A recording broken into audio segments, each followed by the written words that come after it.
र अन्ततः तिमीले मेरो अन्तिम सन्देशको जवाफ दिएनौ र मैले पनि फेरि केही लेखिन।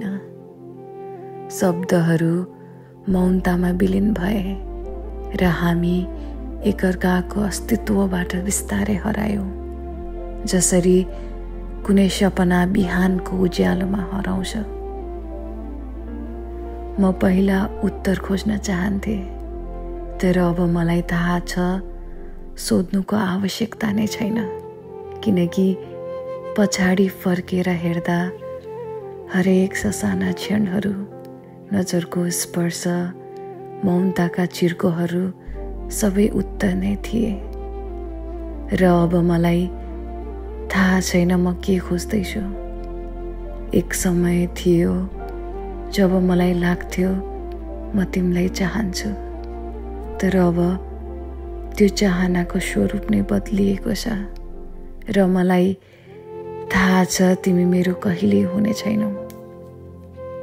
तर पनि जब म आँखा बन्द गर्छु, कल्पनाको एक शान्त कुनामा हामी सँगै हुन्छौं। त्यो संसारमा समय स्थिर देखिन्छ र जीवनले केही क्षणको लागि आनन्द महसुस गराउँछ।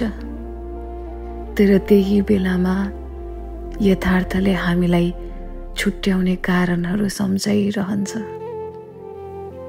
कल्पनाले जे जति मिठास दिन्छ, वास्तविकता अन्ततः सत्यको कठोर स्वरूपमा फर्किन्छ।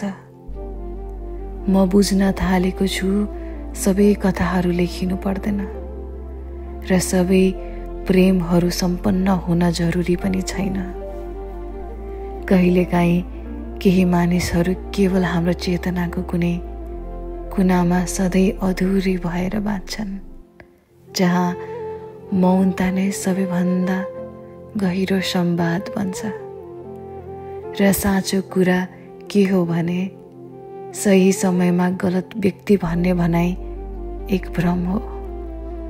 यदि केही साँच्चीकै हुने लेखिएको हुन्थ्यो भने त्यो प्रयास बिना पनि पूर्ण बन्थ्यो। तर जीवनले कहिलेकाहीँ अधुरोपनमै पूर्णताको सङ्केत दिन्छ।